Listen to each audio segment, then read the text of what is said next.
સંતાઈ શકે એવી કોઈ જગ્યા દુનિયામાં ખરી કે જે જગ્યામાં ભગવાન ન હોય? સંતાયા કોને કહેવાય? ન દેખાય. આ કણકણમાં ઈશ્વર છે, ક્યાં સંતાય?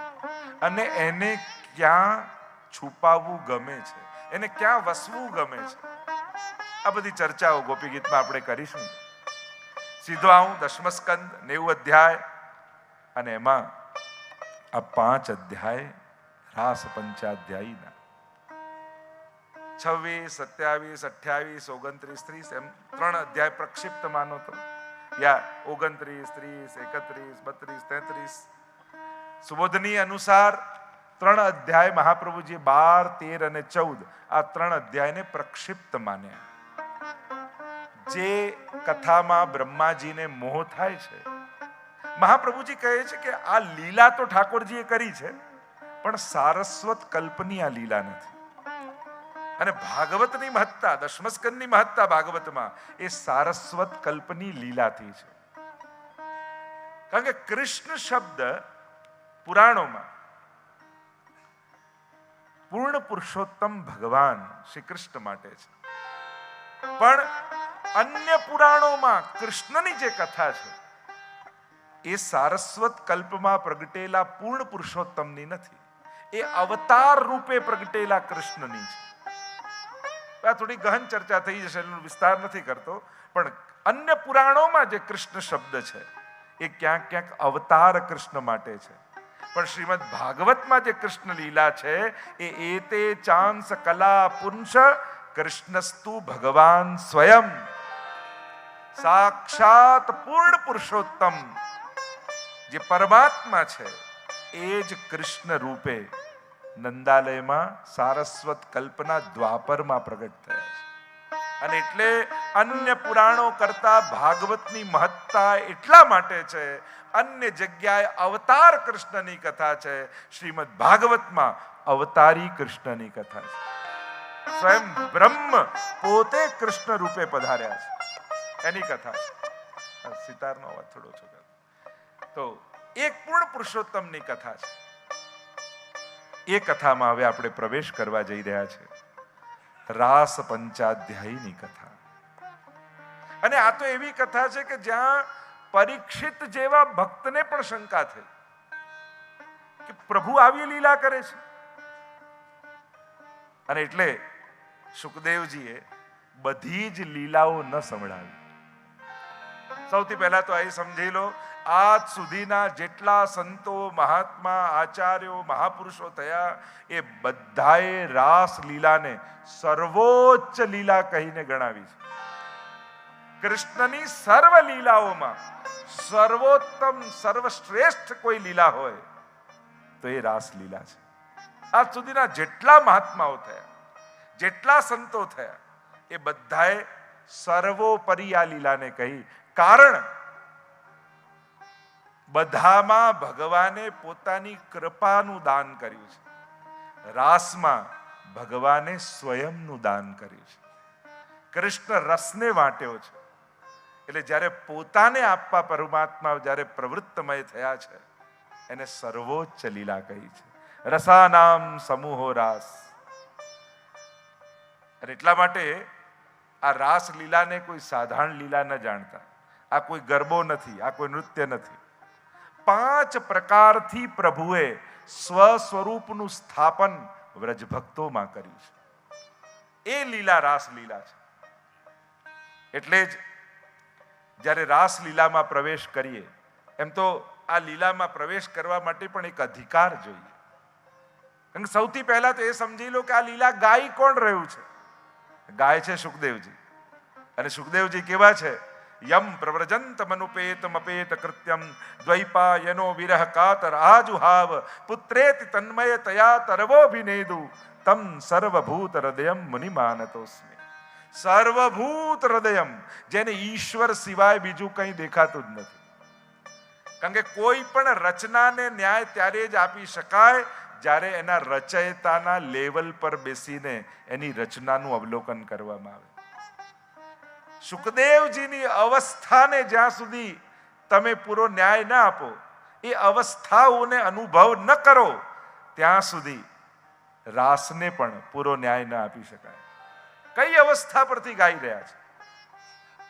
શ્રોતા કોણ છે? તો કે પરીક્ષિત, જેને સંપૂર્ણ વૈરાગ્ય જાગ્યો છે. 7 દિવસમાં મૃત્યુ છે, 5 દિવસ થઈ ચૂક્યા છે, 2 જ દિવસ બાકી છે, એની આગળ કોઈ સ્ત્રી પુરુષના નૃત્યની કથા કરે?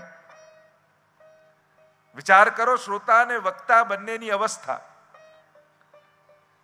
અને એમાં પણ જ્યારે વ્યાસજી ભાગવતજી જેવા ગ્રંથમાં રાસ પંચાધ્યાયનું સંકલન કરતા હોય તો ચર્ચાઓ ઘણી બધી છે, એનો વિસ્તાર નથી કરતો. પણ સૌથી પહેલા રાસને સમજતા પહેલા ગોપીઓને સમજવા પડે. ગોપી એ કોઈ વ્યક્તિનું નામ નથી, કારણ આ રાસમાં કોઈ પુરુષનો પ્રવેશ નથી, રાસમાં કોઈ સ્ત્રીનો પ્રવેશ નથી, રાસમાં કેવલ ગોપીઓનો પ્રવેશ છે. કારણ કે ગોપી એ કોઈ સ્ત્રી દેહ કે પુરુષ દેહનું નામ નથી, એ ભક્તિની સર્વોચ્ચ અવસ્થાનું નામ છે. ગોપી પ્રેમ કી ધ્વજા, જીન ગોપાલ કિયો વશ, ઉર ધરી શ્યામ ભુજા. કારણ કે ગોપીઓ પણ એ કોઈ સ્વતંત્ર જુદા સર્જન નથી, એ પ્રભુમાંથી જ પ્રગટેલું પ્રગટ પ્રેમનું સ્વરૂપ છે. જેમ સ્વામિનીજી રાધાજી એ ઠાકોરજીની ઈચ્છા શક્તિ છે, જેમ યમુનાજી એ ઠાકોરજીની કૃપા શક્તિ છે, એમ ગોપીઓ ઠાકોરજીની પ્રેમની શક્તિ છે. પ્રભુમાં રહેલું પ્રેમ તત્વ જ્યારે કોઈ સ્ત્રી રૂપ ધારણ કરીને પ્રગટ થાય ત્યારે એ ગોપીનો દેહ નિર્માણ થાય છે. ગોભી ઇન્દ્રિયૈ કૃષ્ણ રસ પીબતી ઇતિ ગોપી. જેની સર્વ ઇન્દ્રિયો કેવલ ને કેવલ કૃષ્ણ રસ દ્વારા જ તૃપ્ત થાય છે, એ જ ગોપી અવસ્થા છે. એટલે કે પ્રત્યેક ઇન્દ્રિયોની લાલસા કેવલ લાલન છે, કૃષ્ણ છે. એ અવસ્થા જ્યારે પ્રાપ્ત થાય એ ગોપીની અવસ્થા છે. એટલે ભક્તિની સર્વોચ્ચ અવસ્થા એ ગોપી અવસ્થાના નામે ઓળખાય છે. ગોપી પ્રેમ કી ધ્વજા, જીન ગોપાલ કિયો વશ, ઉર ધરી શ્યામ ભુજા. એટલે આ અવસ્થાની જ્યારે ચર્ચા થઈ રહી છે ત્યારે એક ચકોર માટે જેમ ચંદ્રમા બહુ દૂર છે, પહોંચવું બહુ કઠિન છે, એમ જ એક ભક્ત માટે એ પ્રેમની અવસ્થા બહુ દુર્લભ છે. એ અવસ્થા એ ક્યારે પહોંચાય? તો કે અર્થ સકળ તેનો સીધો, લીલા માહે તાણીને લીધો. આ 3 તત્વની કૃપા થાય તો વર્તમાન સમયમાં પણ એ અવસ્થાનો સ્પર્શ થાય. સૌથી પહેલી ગિરિરાજ બાવાની કૃપા. જો ગિરિરાજજી કૃપા કરે, કારણ કે પ્રેમનું મૂર્તિમંત, રસનું મૂર્તિમંત, પર્વત આકારનું સ્વરૂપ કોઈ હોય તે ગિરિરાજ બાવા છે. ગિરિરાજજી કૃપા કરે તો ભક્તને એ ગોપી અવસ્થાની અનુભૂતિ થઈ શકે. તો જ લીલામાં પ્રવેશ્યા લીલાની અનુભૂતિ થાય. અને એનું પ્રગટ પ્રમાણ ચતુર્ભુજદાસજી છે. એનું પ્રગટ પ્રમાણ ગોપીજનો પુલિંદજીઓ છે. ગિરિરાજજીની સારસ્વત કલ્પમાં એ કૃપા કોઈના પર થઈ હોય તે પુલિંદજીઓ છે, જેના ભાવથી આપણે ત્યાં ઉત્થાપન ભોગ આવે છે. ભીલ કન્યાઓ જે ગિરિરાજજીની તળેટીમાં રહેતી, ગિરિરાજજીની એવી કૃપા થઈ કે પ્રસાદી કુમકુમ અને કેસર સ્વામીજી અને ઠાકોરજીના મળ્યા. ગિરિરાજ બાવાના સંગને કારણે એ સ્પર્શ થયો હૃદયને. સાક્ષાત મહારાસનો અનુભવ એ પ્રસાદી કુમકુમ અને કેસરથી એ પુલિંદજીઓને થઈ ગયો. કારણ એક જ હતું, ગિરિરાજ બાવાના સંગને કારણે. એ મહાપ્રભુજી સમજાવે છે. એટલે જ પૂર્ણા પુલિંદે ઉરુગાય પદાબ્જ રાગ, શ્રી કુમકુમેન દયિતા સ્તન મંડિતેન.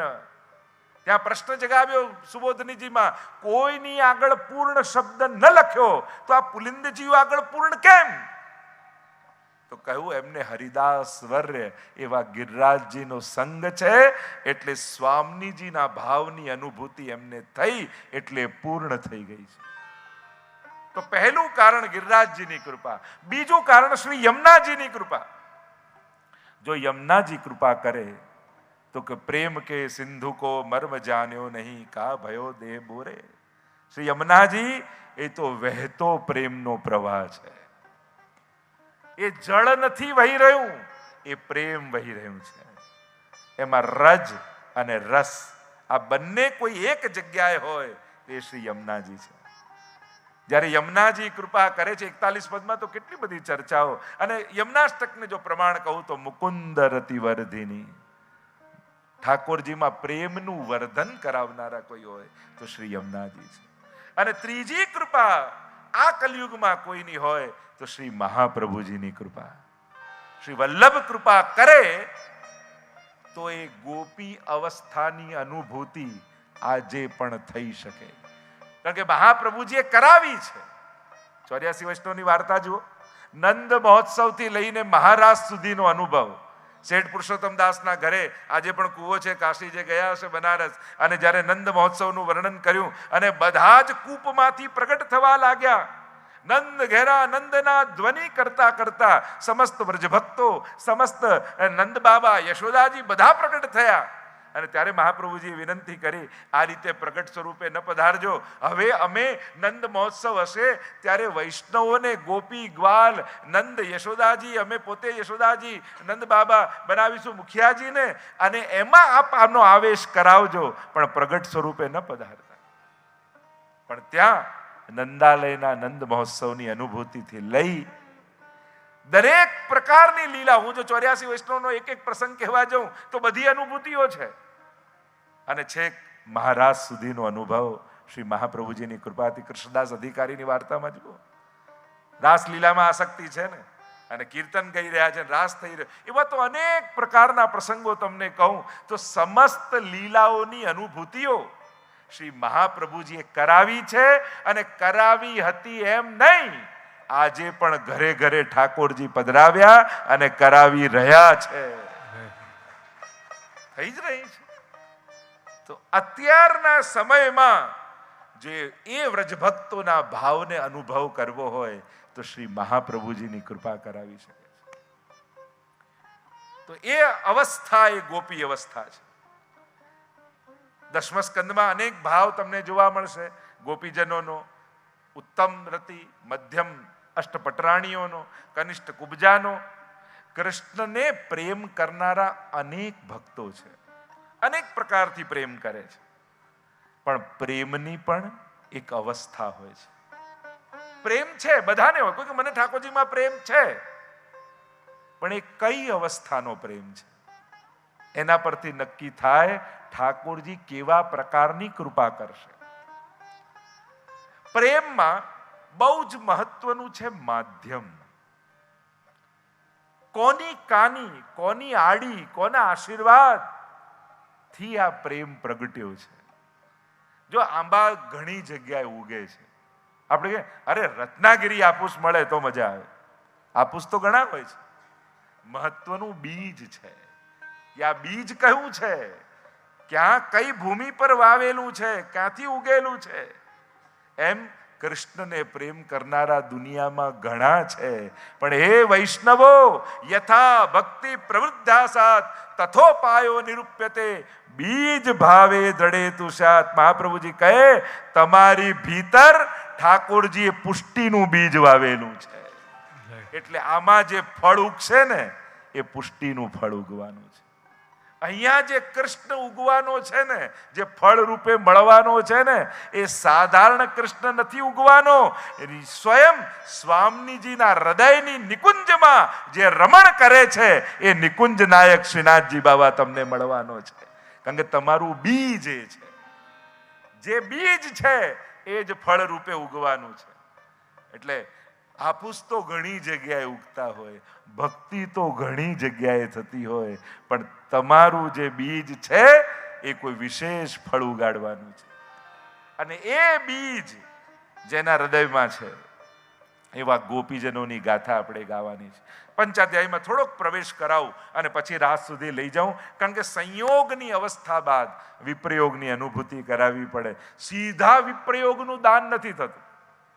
એનો વિપ્રયોગ થતો પણ નથી. જો વિરહ, વિપ્રયોગ અને વિપ્રલંબ શૃંગાર આ ત્રણેયની જુદી અવસ્થા છે. વિયોગ છે, વિરહ છે ને વિપ્રયોગ છે. આ ત્રણેય અવસ્થા છે. કેવલ ભગવાન યાદ આવવા એ જ વિરહ નથી. એની પણ જેમ પ્રેમની અવસ્થા કહી ને, એમ સંયોગની અવસ્થા હોય એમ વિયોગની પણ અવસ્થા હોય. અને એ ત્રણેય અવસ્થામાંથી ગોપીજનો જેમ પસાર થશે એની ચર્ચાઓ આપણે કરીશું. અને એ ચર્ચાને પ્રારંભ કરતા પહેલા હું રાસ પંચાધ્યાયમાં પ્રવેશ કરું છું. સુખદેવજી પરીક્ષિતને જુએ છે, વિચાર કરે છે કે આ કથા કહેવી કે નહીં. કહ્યું કે આને હજી એટલો અધિકાર નથી. એટલે વલ્લભાખ્યાનમાં પણ દિવાસ એકાર્ધની ઉત્તરા કુંવર પ્રતિ. તો વલ્લભાખ્યાનમાં ગોપાલદાસ શું કહે, એકાદ દિવસની ઉત્તરા કુંવર પ્રતિ. પરીક્ષિત સીધું ન કહ્યું, કહ્યું ઉત્તરા કુંવર. ઉત્તરાનો પુત્ર છે ને, એ ભગવદિયા છે. અને એટલે એમ વિચાર કર્યો કે આ ઉત્તરાના કુળમાં છે તો આના પર કૃપા કરવી જોઈએ. પણ બધી કથાનો તો અધિકાર નથી, તો એકાદ દિવસની લીલા કહું. એટલે કે અહીંયા જે ભાગવત આદિમાં વર્ણન છે તો એકાદ દિવસની લીલાનું વર્ણન છે. બાકી તો આપણે ત્યાં આખી વર્ષોત્સવની જે ભાવના, અનેકવિધ લીલાઓના વર્ણન એ બધા તો કરી નથી શક્યા સુખદેવજી. અહીંયા જોયું પરીક્ષિત, વિચાર કર્યો નિમિત્ત પરીક્ષિત છે, કથા તો સર્વનો ઉદ્ધાર કરવાની છે. આમ વિચાર કરી, કારણ કે આ ભાગવત એવું દિવ્યતમ ગ્રંથ છે કે જેને પ્રગટાવવા માટે, જેના અર્થોને પ્રગટાવવા માટે ત્રણ અવતાર એમ જોવા જાવ તો ભગવાન લે છે. સૌથી પહેલા વ્યાસજીનો અવતાર, વ્યાસજી રચના કરી. બીજો નારદજીનો અવતાર, નારદજી બનીને આવ્યા ને વ્યાસજીને કહ્યું કે આપના તો હૃદયમાં ભાગવતજી છે. તો આ બે અવતાર લઈને ભાગવતજીને પ્રગટ તો કર્યું, પણ હજી ચિંતા પ્રભુને થઈ કે ભાગવત પ્રગટાવ્યું તો ખરા, પણ એના સાચા અર્થો ક્યાંથી દુનિયામાં પ્રગટ થશે? એ કોણ કહેશે, કોણ સમજાવશે? અને ત્યારે પ્રભુને થયું કે મેં વ્યાસજી રૂપે, નારદજી રૂપે ભાગવતજીને પ્રગટ તો કર્યું, પણ જે અર્થોને હું કહેવા માંગુ છું એ તો પ્રગટ થતા જ નથી. લાવ, હવે કોઈ અવતાર નથી પ્રગટ કરવો, હવે તો હું પોતે જાઉં. અને આમ વિચાર કરી સ્વયં મહાપ્રભુજી રૂપે ઠાકોરજી પ્રગટ થયા અને ભાગવત સુધા રસ મત કે અપનો પંથ જતાયો, તુમ શરણાગત આયો શ્રી વલ્લભ, તુમ શરણાગત. શ્રી ભાગવત પિયુષ સમુદ્ર મથનક્ષમ. આ ભાગવત રૂપી અમૃતનું દોહન કરી અને નવનીત રૂપે સુબોધનીજી ભાગવતાર્થ પ્રકરણ અને પુષ્ટિ માર્ગ મહાપ્રભુજી આપણને આપ્યો છે. તો આમ આ ત્રણ અવતારો જે ગ્રંથના મહત્તાને પ્રગટ કરવા માટે પ્રભુએ લીધા, એવો એકમાત્ર કોઈ ગ્રંથ હોય તો શ્રીમદ ભાગવત છે. સ્વયં પ્રભુનું જ વાંગમય રૂપ છે. અહીંયા પંચાધ્યાયની શરૂઆત કરતા સુખદેવજી બોલ્યા, ભગવાન પિતારાત્રિ શરદોત્ફુલ્લ મલ્લિકા વિક્ષરંતુમ મનશ્ચક્રે યોગમાયામુપાશ્રિત. ભગવાન પિતારાત્રિ. ભગવાને એ રાત્રિને જોઈ. કઈ રાત્રિ? જે રાત્રિનું વચન ચિરહરણ લીલા સમયે ભગવાને ગોપીઓને આપ્યું હતું. જો કૃપા કરવાનો પણ સમય હોય છે, દાન કરવાનો પણ સમય હોય છે, સ્થાન હોય છે, અને યોગ્ય સ્થાન અને યોગ્ય સમયે પ્રભુ કૃપાના દાન કરતા હોય છે. આ તો રસ છે ને, અને રસના પણ સંજોગો હોય. ગમે તે સમયે ગમે તે રસ ન પ્રગટે, એ તો રસાભાસ થઈ જાય.